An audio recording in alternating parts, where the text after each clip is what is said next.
Hola a todos, bienvenidos, nuevo capítulo de Voice to Voice. Ya sabéis que aquí intentamos traer a las voces que más saben sobre innovación, sobre comunicación, sobre marketing. Yo soy, como siempre, Ander Serrano, responsable de innovación en la agencia creativa de comunicación y marketing Evercom. Y en este episodio, en el episodio de hoy, vamos a hablar precisamente sobre el tema que va de lo mío. Perdonadme que sea egoísta, porque vamos a hablar sobre innovación, un tema que me flipa. Y además es que lo vamos a hacer con una invitada que lleva más de 20 años en una de las multinacionales españolas más reconocidas en el mundo. Actualmente es responsable de optimización de márgenes de materiales en Repsol.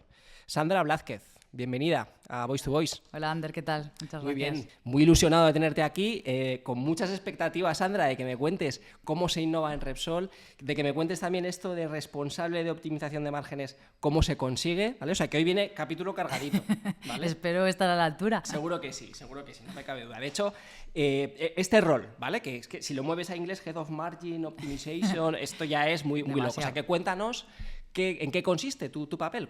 Tradúcenoslo. Venga. A ver, al final las empresas tienen que optimizar los márgenes para poder ser competitivas. En el caso especial de los materiales o de la química, el área aglutina mucha coordinación con muchas áreas, desde planificar qué vamos a producir, y porque sabemos o planificamos qué es lo que vamos a vender, pasando por cómo lo vamos a producir, quién nos va a ayudar a suministrar todos estos productos. O sea, al final hay que englobar toda la cadena de valor, desde lo que fabricamos, planificamos, vendemos y entregamos a través de la logística.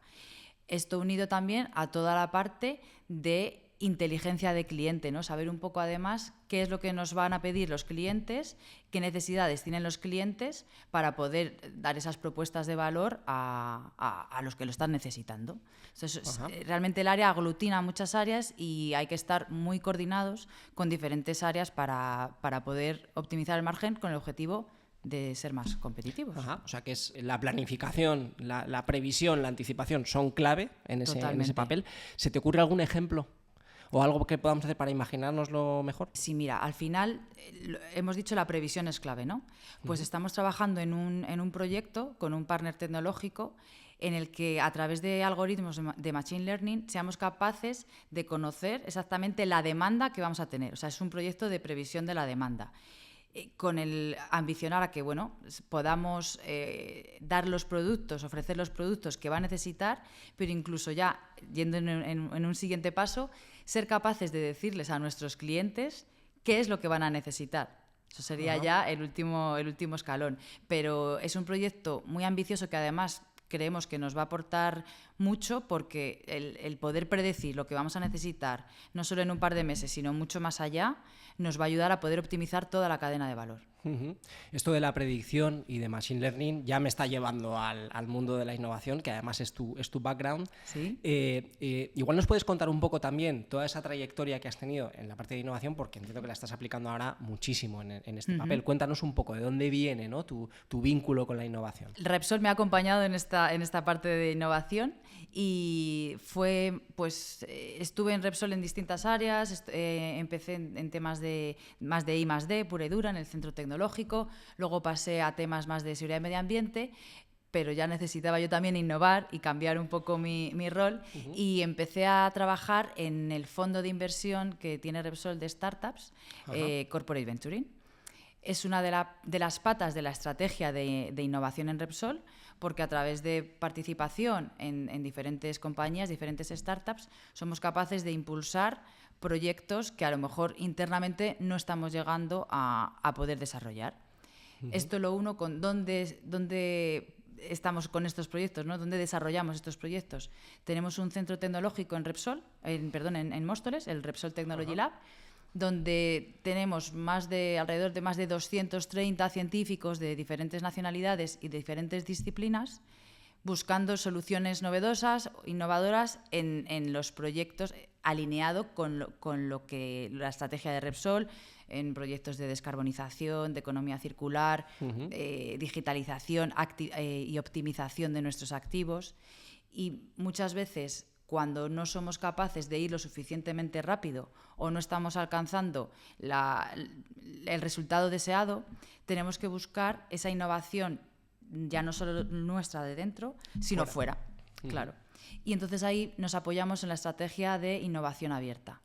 Y engancho, lo que decíamos de la trayectoria, después de estar trabajando en el Fondo de Inversión de Corporate Venturing, empecé a trabajar como responsable del área de innovación abierta. Ajá. En este área lo que se hace es pues, buscar alianzas fuera, ya no solo a través de startups, sino a través de centros tecnológicos, universidades o incluso otras corporaciones, para poder acelerar esos proyectos que vemos que no se está alcanzando la velocidad adecuada, o porque muchas veces nos pasa a las grandes corporaciones, somos tan grandes que cuesta moverse. Sí, es un modelo que cada vez más grandes compañías, Telefónica también recurren mucho sí, somos muchos a este modelo. en el sector, que además que coincidimos en muchos eventos de innovación o incluso hacemos proyectos juntos, como puede ser, por ejemplo, el caso de All for Zero. All for Zero es un hub de innovación tecnológica que impulsamos principalmente 4 socios con Iberia, ArcelorMittal, Holcim España y Repsol, en el que en mi pasado en Open Innovation o Innovación Abierta fui directora de este hub, y a través de este hub lo que se busca son soluciones palpables para poder acelerar estos retos que tenemos, sobre todo centrados en la descarbonización y en combustibles renovables, todo el tema que nos va a llegar a ser más sostenibles. La propuesta que tiene este hub, que tiene de innovación, pues que no es solamente buscar la solución, sino que se ponen al servicio las instalaciones de los socios para poder probar.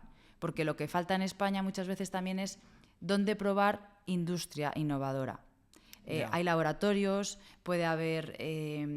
Con los software, con la parte digital es más fácil innovar porque no se necesita mucha inversión, pero a la hora de proponer terreno proyectos máquina, industriales hay que probar a escala también industrial. Entonces lo que se busca con esto es que cada uno ponga las instalaciones que tiene al servicio para probar esas tecnologías disruptivas o no, que nos puedan llevar a ese Mira, pues objetivo. ya he aprendido 2 cosas contigo, Sandra. Una, la relevancia de probar cualquier innovación y que exista la posibilidad técnica, física de probar eso. Y luego otro, que es que hay que involucrar muchos agentes en una innovación, ¿no? Porque no se puede ser experto en todo, ¿no? Ahí has hablado de que ya en All for Zero había varias entidades involucradas, y esto también me lleva a preguntarme qué es innovación, ¿no? Porque hay un concepto ahora que se está poniendo de moda, que es el innovation washing, que es lo que el greenwashing a la sostenibilidad, pero al mundo de la innovación, ¿no? Y vamos a pintar esto de tal manera que les demos más relevancia a la innovación de lo que realmente es, ¿no? Por eso me gustaría también que alguien como tú, que tiene esta trayectoria, nos diga qué es de verdad para ti la innovación. Bajo mi punto de vista, sí. Yo considero que la innovación puede ser alterar el orden lógico que pueden tener las cosas para hacer algo diferente. Pero puede haber distintos grados de innovación. En las empresas también muchas veces decimos, y seguro que lo conoces, tenemos la innovación más incremental o la innovación disruptiva. La innovación incremental podemos considerar a pequeñas mejoras en algún proceso o en algún producto que hace que el producto sea diferente o que sea una mejora por haber incorporado una pequeña innovación. Por ejemplo, en un material que ya tenemos desarrollado, pues si tenemos un material que le proporcionamos una mejora en las propiedades, como por ejemplo que sea más flexible, eso es una innovación porque nos puede hacer que se pueda utilizar en otras aplicaciones que a lo mejor sin haber metido esa mejora no se podía. La innovación disruptiva para mí es algo que cambia el paradigma de un modelo de negocio, de un producto, de algo que no habíamos visto hasta ahora, o sea, que hace como cambiar incluso el modelo de consumo del usuario. Algún ejemplo, a ver, este es un ejemplo que seguro que has oído mucho, pero un ejemplo de innovación disruptiva puede ser la rueda. Y de innovación incremental, enlazado con esto, pues la maleta con ruedas. Podría ser un poco los dos ejemplos. Es muy gráfico. Los dos ejemplos. Sí, pero claro, entiendo que para considerar algo innovación realmente tiene que dar un resultado no se haya visto antes, ¿no? Porque dices, igual innovación es cambiar el orden en el que haces las cosas, pero que sea para que luego obtengas algo, ¿no? Claro, que sea diferencial el resultado, efectivamente, como decimos. Claro. Tú has aplicado una mejora o algo diferente a un producto y luego se está viendo que lo estás aplicando a algo nuevo gracias a esa pequeña mejora. Lo digo porque a veces nosotros, que trabajamos en una agencia de comunicación y marketing, solo con tal de meter la palabra IA por el camino, pues hay clientes que a veces... con los que a veces juegas un poco en ese límite, ¿no? Vamos a hacer un poco de foco en la industria química, en Repsol, para que también nos cuentes qué pasa detrás, ¿no? de bambalinas. ¿Qué innovaciones pasan en una compañía como Repsol, en la industria de química, ¿no? Mi mejor amigo es químico. Genial. Y cuando vino la serie esta de Breaking Bad, ¿Sí? todo el mundo le decía, bueno, pues entonces tú tienes que fabricar unas drogas maravillosas. Bueno, vamos a romper clichés en la industria química para que la gente vea que hay detrás. Que se fabrican más cosas además de drogas.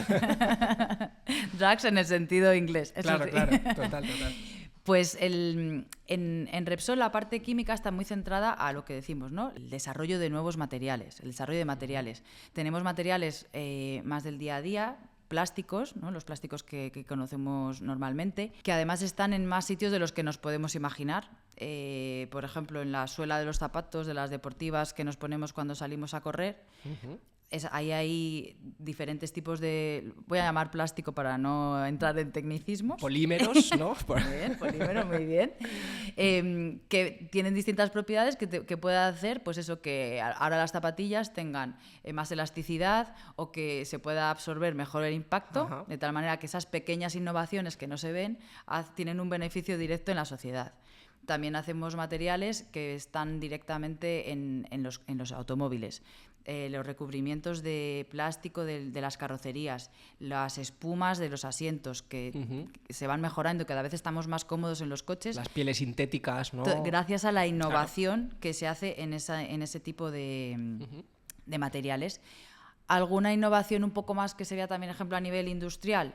En nuestro complejo petroquímico de Puerto Llano vamos a poner en marcha una planta lo llamamos polímeros de ultra alto peso molecular. Los llamamos como superpolímeros. ¿Cómo suena eso? A ver, cuéntanos. Suena ciencia ficción. Al final son plásticos que hemos conseguido darles unas propiedades muy diferentes a las de un plástico habitual. Tienen una tenacidad, por ejemplo, más alta que la del acero, lo que hace que puedan ser aplicables en construcción, en algunas aplicaciones más específicas como en baterías de ion litio para el almacenamiento energético. O sea, al final son unos superplásticos que con estas propiedades nuevas pueden aplicarse a otras aplicaciones que no se podría a lo mejor con los plásticos tradicionales. O sea, que eso puede querer decir que vamos a tener supermóviles que van a durar meses de batería o vamos a tener casas con... ¿En qué estáis pensando?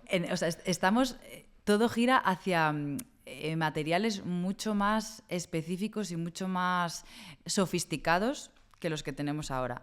Acuérdate, hace tiempo hablábamos de nanomateriales, el grafeno. Pues todos estos materiales que tienen unas propiedades, antes que tú piensas en un plástico y piensas a lo mejor pues en una pajita, algo más del día a día, que se puedan utilizar en estas aplicaciones de construcción, pues es algo que a lo mejor no nos habíamos imaginado o que no somos conscientes de que están ahí esos materiales. Luego ya como la industria los aplique, vosotros os ponéis a disposición de la industria para que ya desarrollen soluciones que lleguen al cliente. Porque además también se pueden utilizar en salud, en farma, en envases para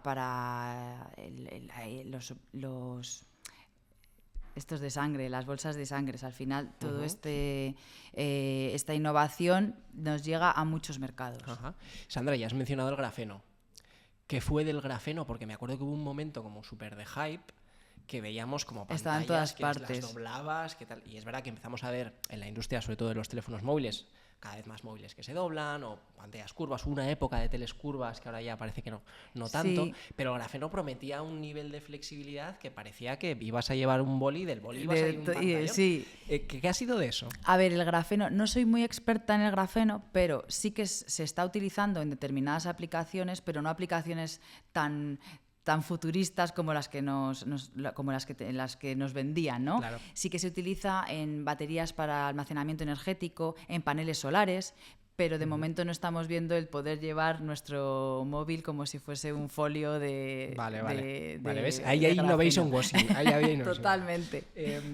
Claro, yo cuando me trasladas innovaciones como estas, ¿no? Las carrocerías de plástico sintético o estos super plásticos, ¿no?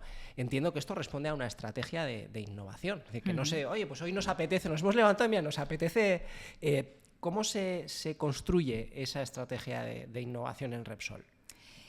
Como te decía, la parte de innovación más incipiente, ¿no? Está en Repsol Technology Lab, en nuestros laboratorios y plantas piloto que están en Móstoles, pero luego al final nosotros también en los proyectos que llevamos a cabo tienen también cierta innovación, aunque no es una innovación tan de laboratorio, ¿no? Que podamos pensar que es más futurista, pero el simple hecho de poder estar metiendo, antes mencionabas la IA, proyectos que empecemos a aplicar este tipo de digitalización y de tecnologías hace que al final también se puedan optimizar proyectos, procesos y que forman parte de la estrategia de innovación interna.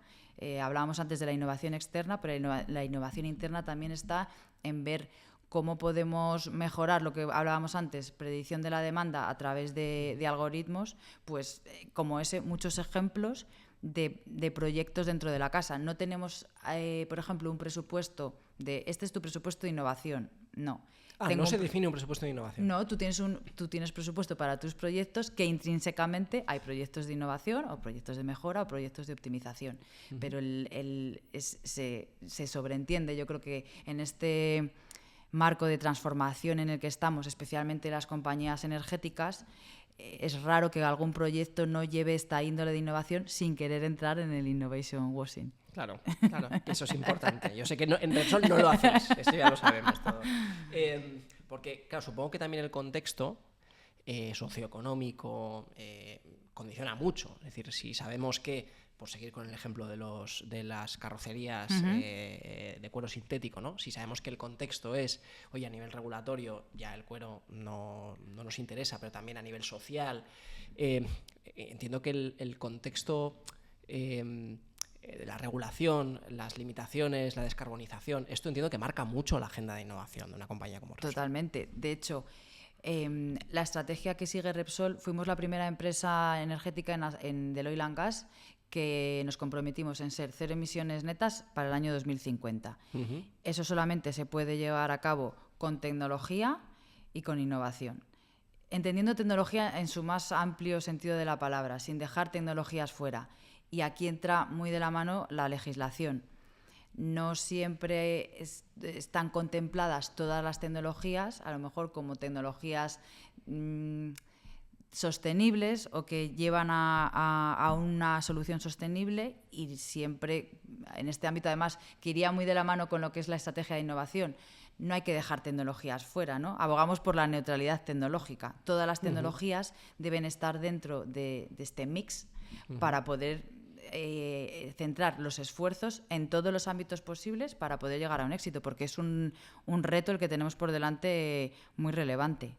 Mira, hay otro learning ahí, ¿no? Es decir, que mejor no cerrarse a una única tecnología, sino que al final la buena innovación es la que abre, ¿no? Y no pone límites. De hecho, hay tecnologías que probablemente nos ayuden, pero que todavía no las conocemos y nos vayan a ayudar en un futuro, pero hay tecnologías que ahora mismo no sabemos qué vamos a descubrir o a desarrollar, que llegarán.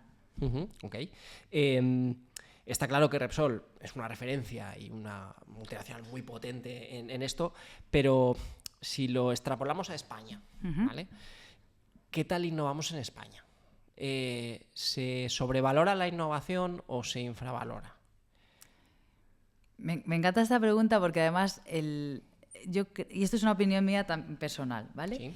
Creo que la innovación es un poco hype, que lo decías tú también, lo comentabas, que mola decir que somos una nación innovadora, pero realmente eso luego hay que aterrizarlo. Si nos vamos a los datos, por ejemplo, de patentes, que puede ser una buena medida de cómo de innovador es un país, vemos que el país que más patentes tiene registradas en 2023, creo que estaban cercanas al 1.000.000, es China, que ha desbancado a Estados Unidos, que antes era líder y ahora está por detrás de China. Y en Europa creo que no sé si tenemos alrededor de unas 200.000, de las cuales 2.000 creo que son españolas. Al final esto es verdad, no podemos comparar porque son países muy grandes respecto a España, pero la extrapolación yo creo que nos da una idea de se están haciendo cosas, igual que la ley de startups que se aprobó hace unos años, pues ayuda a que las startups les quita ciertas barreras burocráticas, agiliza ciertos procesos, pero yo creo que queda también mucho por hacer en la parte sobre todo de impulsar el emprendimiento, que es muy complicado el emprendimiento en España, y ya no solo de los emprendedores valientes que se atreven, que es algo que, bueno, que es admirable, sino también el ser capaces, o sea, yo creo que España debería impulsar todavía más el ser capaces de llevar la innovación que se hace en universidades y en centros de investigación al mercado. O sea, yo creo que hay un gap que todavía tenemos mucho por hacer. Fíjate que yo el otro día cuando preparaba las preguntas me acordaba de una novela que leí hace muchos años, que es El árbol de la ciencia, de Pío Baroja, que la leí pero en mi época de colegio, no te digo ni de universidad, ¿no? Y ahí Pío Baroja dibujaba una España de siglo finales del 1900, ¿no? En la que el protagonista, que estudiaba medicina, estaba súper frustrado, entonces te dabas cuenta de que la investigación no servía para nada, se tenía que ir, muchos de sus colegas se iban fuera de España a investigar fuera, donde eran mejor reconocidos como médicos, y te das cuenta de que no había cambiado tanto esa España, ¿no? de finales de 1900 a ahora. Realmente, ¿qué podemos hacer mejor para que en España la innovación, la ciencia, la tecnología sea más reconocida, ¿no? Te iba a preguntar qué falla, pero ¿qué podemos hacer mejor? Ya has identificado un elemento, oye, pues que las startups no tengan tantas barreras, pero ¿por qué es más valorada la innovación todavía en Estados Unidos o en China que en España? Pues creo que es el punto de innovar con propósito. Al final es muy relevante que la innovación pueda revertir en la sociedad. Y para eso, pues hay que fomentar que esas innovaciones que se están invirtiendo en ellas a través de las personas que trabajan en este tipo de centros pueda valorizarse, es decir, que tenga un retorno a la sociedad o a las ayudas que se dan a través de comercializar este tipo de tecnologías, que puede ser a través de vender la tecnología a una startup para que ella la comercialice o a una corporación. De ahí que sea muy importante también las relaciones que puedan existir entre centros de investigación y corporación. O sea, yo te diría que ahí sobre todo es impulsar con medidas que vayan más allá de solamente quitar las tramas burocráticas, impulsar que todas las innovaciones puedan llegar al mercado, porque estoy segura que hay muchas que se quedan en un cajón. Total. Que no han podido desarrollarse porque ya no se puede invertir más en esa, ya solamente queda que alguien sea capaz de coger esa innovación, apostar por ella, invertir. Porque al final es que cuesta dinero. Total, y alguien tiene que poder hacerse cargo o responsable, que no te digo que solamente tengan que ser los gobiernos, que también la empresa privada ahí puede ayudar mucho a coger estas innovaciones y ponerlas en el mercado. Sí, lo que comentabas también de que hay muchas ideas en las universidades, ¿no? Eso es. Hay mucho talento, pero bueno, que efectivamente de la idea a la materialización, ese es el gap. Has estado hace poco en el MIT. Sí, estuve en un curso en abril. Vale. Que eso también es otro mundo, pues a lo mejor es un poco la utopía en la que nos gustaría mirarnos. Me encantaría, Sandra, que nos cuentes un poco esa experiencia, que has aprendido, también cómo nace, por qué y acudes ahí, ¿no? Cuéntanos un poco. Vale. Bueno, es un curso que nace en colaboración con MIOTI, que es el Instituto de Internet of Things de Madrid. Ajá. Y que, bueno, el curso tenía por objetivo temas de liderazgo, pero también muy acompañado de la situación actual en cuanto a tecnologías, en cuanto a entorno estratégico, entorno de mercado y entorno también geoestratégico, te diría. Ahí aprendimos cómo llevar ahora proyectos de innovación, cómo también adaptar la cultura de la innovación, adoptar la cultura de innovación en las compañías, que muchas veces es complicado, cómo poder implementar, cómo poder medir, y también todo en un marco que, claro, tú estás allí y dices, madre mía, estoy abrumada, o sea, estoy en un sitio donde han crecido un montón de empresas relevantes, estuvimos en el laboratorio de IBM, todos los desarrollos que han sucedido allí y te sientes abrumado, madre mía, ¿qué hago aquí? Se respira un ambiente de apertura, o sea, bueno, hay gente de muchísimas culturas, de muchísimas nacionalidades, y vas por los pasillos y ves un laboratorio de nanomateriales, o sea, súper tuviste sofisticado. La oportunidad de visitar sí que tuvimos la oportunidad, fue una suerte. Y te da la envidia de, jolín, este ambiente es como un ambiente universitario, pero todo lo que se desarrolla allí se pone a disposición para que otra empresa pueda aplicarlo, que yo creo que es una de las cosas que justo estábamos hablando. Y simplemente el estar allí, también los compañeros, aprender mucho íbamos personas de diferentes compañías, con diferentes perfiles, pero que al final todos teníamos el propósito de poder aprender y empaparnos de la cultura que se respira allí. O sea, yo si tuviera que destacar algo, sería el ambiente de apertura y de gente muy curiosa. Cuando dices apertura te refieres a eso, ¿no? Apertura de mente, apertura de personas, sí, o sea, que notas que todo lo que digas todo allí suma, se va a tener en cuenta. Todo suma, ¿no? Efectivamente, sí. Qué bueno.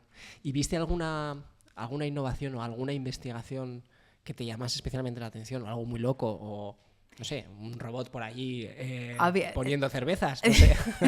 No tanto, no pudimos ir a cosas tan específicas, vale. Entiendo que seguramente fueran confidenciales, ya. Pero por ejemplo me llamó la atención que había un laboratorio de innovación de música y había gente allí tocando en una salita, que no llegué a entender por qué, pero o sea, innovación en música con instrumentos tocando es algo que, digo, seguro que están haciendo algo súper relevante que ya nos enteraremos en algún artículo. Qué guay, qué guay.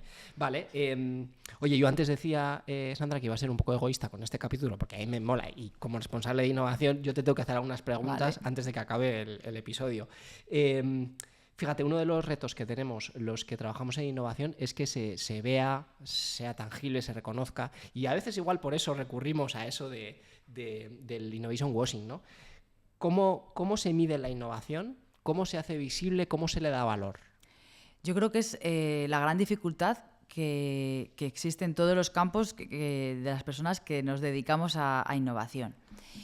Desde la parte de innovación abierta, por ejemplo, uno de los parámetros que nosotros teníamos para medir esta innovación es con cuántos partners o con cuántas terceras personas, sea una startup o un centro tecnológico, estamos desarrollando pruebas de concepto. Uh-huh. Al final ponemos a disposición, sí que hay un presupuesto de un proyecto que se llama Ideaction, ¿no? Que es para probar proyectos que vayan de la idea a la acción. Uh-huh. Ahí hay un presupuesto para poder financiar este tipo de desarrollos, uh-huh, con el objetivo de probar con una prueba rápida y a poder ser barata, porque oye, si aquí siempre se decía, todas las pruebas de concepto de este programa son exitosas, porque si sale bien, vale, pasa a la siguiente fase, pero si sale mal, hemos fallado rápido y barato antes de haber invertido más dinero dentro de este desarrollo. Uh-huh. Entonces, se puede medir a través de cuántas pruebas de concepto estamos haciendo, porque eso quiere decir que estamos probando muchas cosas nuevas, teniendo en cuenta que obviamente la innovación va a haber fallos y se va a fallar. Uh-huh. Y cuántos de esos proyectos pueden llegar a materializarse en desarrollos internos o productos internos que se vayan a desarrollar ya dentro de Repsol. Ese podría ser otro parámetro. ¿Cuántos se convierten en un proyecto interno de Repsol?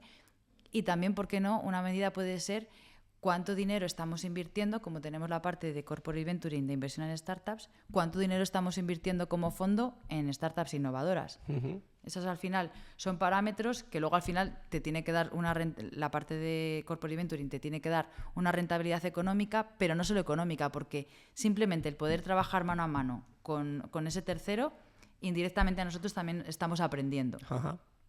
O sea que hay un análisis de la inversión del retorno de la inversión, y ese retorno no solo a nivel económico, Eso es. sino también a nivel relacional o a nivel institucional. Sí, es un retorno intangible. Claro. O las relaciones con las que te has ganado ahí, que no sabes luego en qué momento van Claro.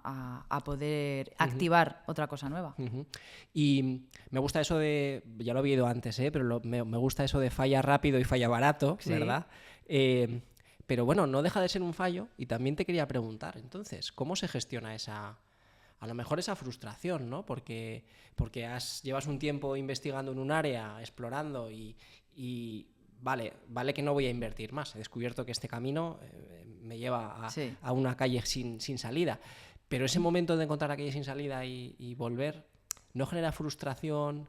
¿Al equipo no le puede mellar la moral? Hay que trabajar mucho eso desde el principio, y siempre decimos, cuando empezamos algo, no podemos enamorarnos de los proyectos. Es maravilloso estar motivado y trabajar en el proyecto que te encanta, pero en algún momento, si estás en la parte de investigación, el proyecto va a pasar a la siguiente fase, que a lo mejor ya se lo entregas al negocio para que lo desarrollen, o va a ser un proyecto que no ha salido bien, y entonces hay que pivotar, o lo que tú dices, dar carpetazo y empezar otro nuevo.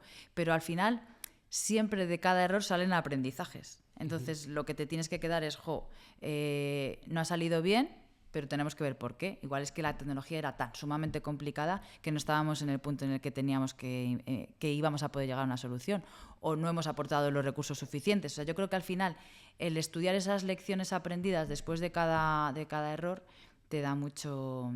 ¿Y se te ocurre algún ejemplo concreto donde, mira, no salió bien, pero hemos aprendido y esto es lo que aprendimos? Pues sí que hay un proyecto que desarrollamos con un tercero, que era sobre una tecnología de fotocatálisis de hidrógeno, ¿vale? Algo muy específico, no voy a entrar ahí en detalles.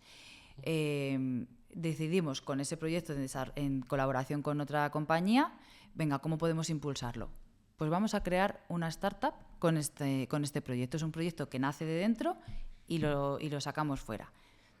Pues a la hora de buscar inversores fuera para que nos acompañaran en este proyecto, porque era un proyecto industrial que iba a necesitar mucha inversión, lo que te comentaba antes de las cosas de hierros cuestan mucho dinero, pues por la casuística del mercado, por las razones que fueran, no encontramos a nadie que nos acompañara en esa inversión.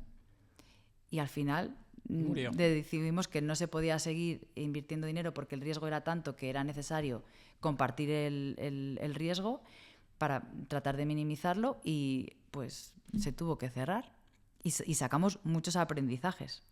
¿Por ejemplo? ¿Cómo lo harías? O sea, ¿qué harías mejor si tuvieras que hacer eso otra vez? Pues igual no tienes que ir a buscar tanto dinero en una etapa tan temprana, porque es verdad que puede generar riesgo al final, si tú vas a poner tu dinero ahí, tienes que estar apostando por algo que es muy incierto. Yeah. Y esto le pasa mucho en este tipo de tecnologías. Seguro que has escuchado hablar del concepto del Valle de la Muerte. Cuéntanos.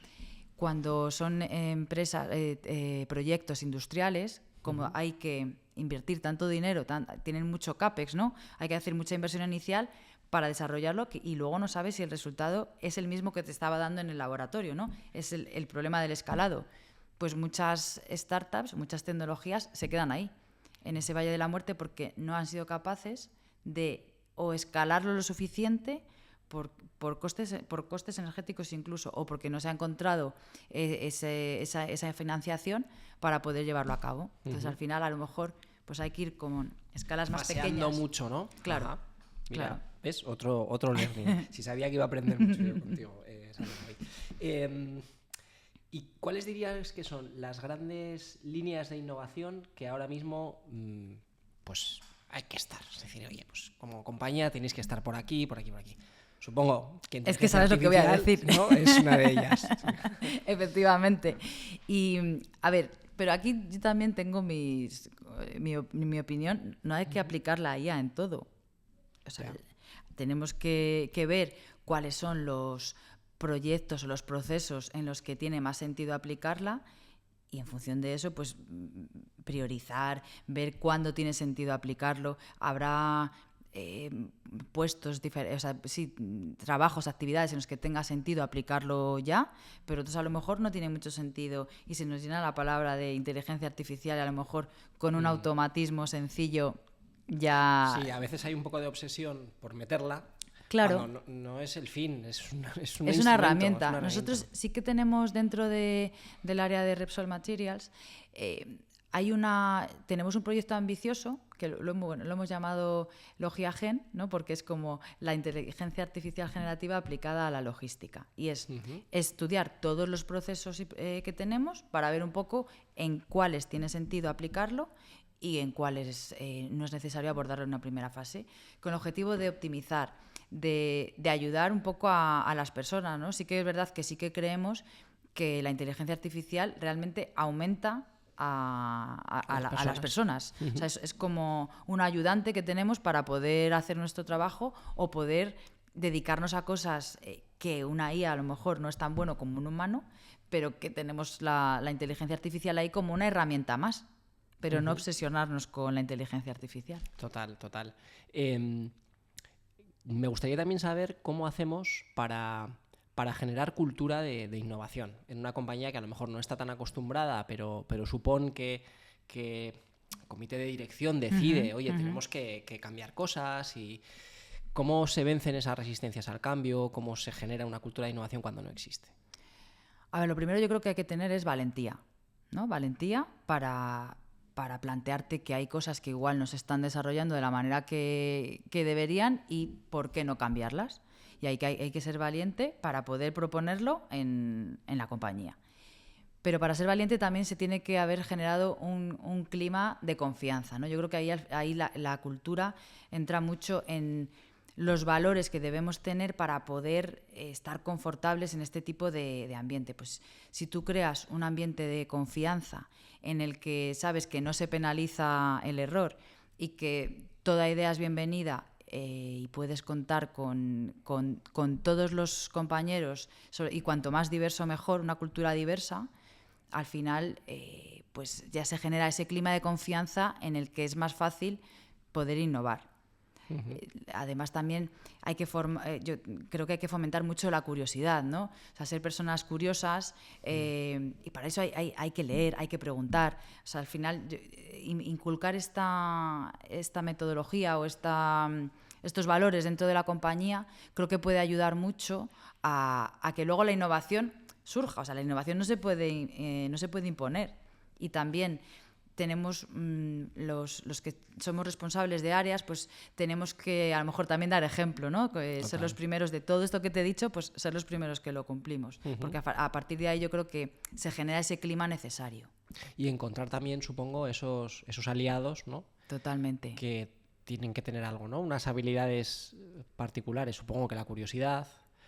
¿Qué utilizas tú para saber cuándo alguien es más abierto a la innovación? ¿O qué hay? ¿Qué patrones identificas en estas personas?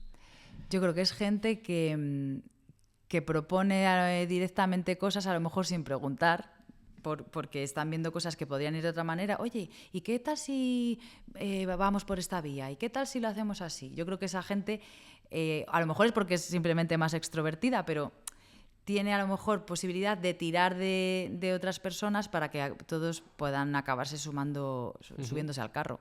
O sea, un puntito de inconformismo a lo mejor ahí puede haber. Sí, puede ser, sí, que te plantees lo establecido al final. Claro. Sí, y todo desde obviamente desde el respeto y desde... Me faltaría más. Claro, cuando pero en un ambiente en el que no esté penalizado decir cómo crees que las cosas podrían salir mejor. Total, que eso también la compañía tiene que crear ese ambiente, ¿no? Y propiciarlo. Vale, no quiero dejarte sin tiempo, porque quiero que la sociedad siga teniendo zapatillas con mejores polímeros. Por eso quiero hablar de futuro antes de cerrar el capítulo, ¿no? Vale. Quiero saber qué identificas que va a cambiar nuestra manera de trabajar, cómo crees que va a impactar la innovación en los próximos años, y si puede ser de Repsol incluso mejor, ¿no? Que seguro que vas a conocer más. Mira, pues creo que en el futuro vamos a ver innovaciones como esta cada vez más, ¿no? en nuestra vida. ¿Se te ocurre algo dibujando ese futuro? Si queremos un impacto, no sé si quieres específicamente de Repsol Química. Si se te ocurren ejemplos en general, mejor, tanto de Repsol como fuera. Vale. Magnífico. ¿Algún ejemplo de Repsol que vamos a ver directamente? Porque a lo mejor sí que puedo tener alguno que es un poco más etéreo, ¿no? O indirecto. Por ejemplo, estamos trabajando en Repsol en un proyecto de combustibles sintéticos. Combustibles sintéticos para nuestros vehículos. Estos combustibles lo que hacen es, en lugar de venir de origen fósil, lo que se hace es, se coge el aire capturado directamente, el CO2 capturado directamente del aire, junto con hidrógeno renovable, porque tú para hacer, me voy a poner un pelín técnica, pero muy poco. Para hacer un combustible tú necesitas carbono y necesitas hidrógeno. Ajá. Y eso es de lo que están... esa es la composición que tienen los combustibles fósiles. Pero también puedes coger el carbono, la C, del CO2 del aire. Vale. Y también el hidrógeno, si lo obtienes a través de electrolisis del agua, de diferentes tecnologías de hidrógeno renovable. Que es muy abundante. Efectivamente. Y ya tienes la H. Entonces, con esa H y esa C, que no ha venido de ningún combustible fósil, puedes hacer el combustible sintético y que se puede directamente alimentar en los vehículos. Estas tecnologías decimos que al final que es cero emisiones netas, porque primero has retirado el carbono de la atmósfera, estás en negativo, luego el coche funciona y al final el loop es cero. Eso es algo que va a aplicar directamente, que vamos a ver, está en desarrollo, pero que sí que ambicionamos a que en algún momento esto pueda estar en las estaciones de servicio. No ahora, estamos ahora en una prueba piloto en Bilbao y bueno, pues estamos ahí desarrollando. Bueno. O sea, son coches que se beben buena parte de la contaminación del aire, ¿no? Sí, visto así, sí, efectivamente. Y el coche que nosotros somos de marketing, Sandra. efectivamente. Y no debes notar que viene de otro origen. Claro. Este es como más futurible. Luego algo más palpable que tenemos ahora son ya combustibles a través de hechos de mezcla de biomasa. O sea, al final ya hechos al final de materiales renovables tenemos combustibles renovables. Pero al final esto es como la parte más... una innovación muy sofisticada que podría impactar en la sociedad. Qué bueno. Claro, para esto sirve la química y los materiales. Muy buen ejemplo. Y más cosas que estáis haciendo en Repsol, porque hacéis tantas que seguro que hay algo más que me puedas contar. A ver, cuando hablábamos un poco del futuro, ¿no? de la química del futuro, sí que hay un par de, yo creo que innovaciones que también hay que tener en cuenta y que es como realmente creo que podría llegar a ser la química del futuro. Ya no vamos a ir a lo mejor a producir productos tan a gran escala, sino que nos vamos a centrar en más productos nicho, como mucho más focalizados, plantas industriales más hibridadas, ¿no? Que van a poder trabajar en distintos modos, siempre centrado en productos mucho más específicos y más sofisticados.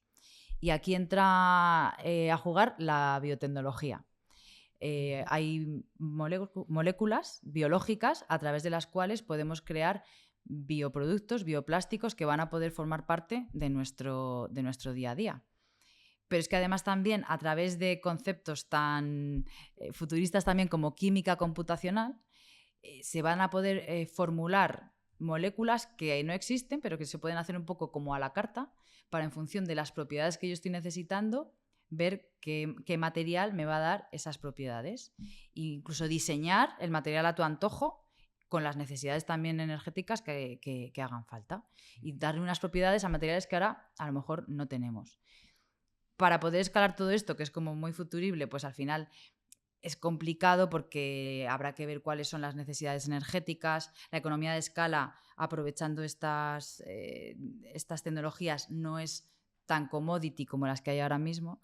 Los gastos serán más grandes. Claro. Pero al final es algo que creo que el futuro de la química puede ir por ahí. Igual que ayudar en la parte más de gestión de ahorro de energía, los recubrimientos que hacen ahora en los edificios se hace también con este tipo de nuevos materiales de recubrimiento, o en las camisetas térmicas o las térmicas o las que son más ligeras, a poder adaptar el tipo de material a las condiciones climáticas también más tensas que estamos teniendo últimamente. O sea que si lo he entendido es, por un lado, bioplásticos que puedan tener otras propiedades, no sé, ser biodegradables y luego construir materiales a la carta, que esto es muy loco, ¿no? Para que tengan las propiedades que nosotros queramos en función del contexto, ¿no? O sea, oye, pues quiero que no conduzca electricidad, o quiero que sea aislante, o quiero que al contrario, que sea permeable. Eso es. Va por ahí, sí, ¿no?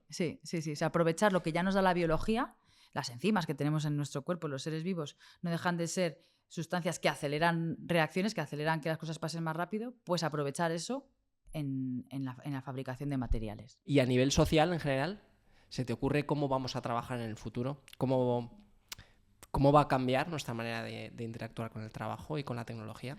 A ver, volvemos un poco a lo mismo. Al final, la inteligencia artificial yo creo que nos va a cambiar mucho la manera de trabajar. De hecho, yo creo que incluso los que ya estamos adoptando esta inteligencia artificial, porque en Repsol sí que tuvimos un piloto de una alianza con Microsoft para poder trabajar ya con Copilot, y ahí pues poco a poco sí que vemos que cada vez lo estamos utilizando más y cada vez... a mí, por ejemplo, ahora ya me resultaría complicado trabajar sin la ayuda de Copilot. Lo tenéis como IA corporativa, ¿no? Eso es, sí. Y al final es algo que está cambiando la manera en la que estamos trabajando. Total. Sí. Es como tener un ayudante, ¿no? Total, sí. Si ese ayudante se va haciendo cada vez más grande, pues no digo que nosotros no tengamos trabajo, pero seguramente hagamos otras cosas, efectivamente. Pues eso es lo que decíamos de aumentar, ¿no? Las personas. La potencia. Oye, pues se me ha pasado volando, Sandra. O sea, me ha parecido súper interesante. Muchísimas gracias por venir. Gracias a ti por espero invitarme. que vuelvas cuando esos coches beban, que estén por ahí bebiendo carbono, que vuelvas y nos lo cuentes y nos cuentes el siguiente. A los demás, muchísimas gracias por acompañarnos. No os perdáis en nuestros capítulos. Ya sabéis que estamos, además de en Spotify, en iVoox y en YouTube. Nos vemos en el próximo capítulo, que será un capítulo además muy, muy sabroso. No os puedo desvelar más. Muchas gracias.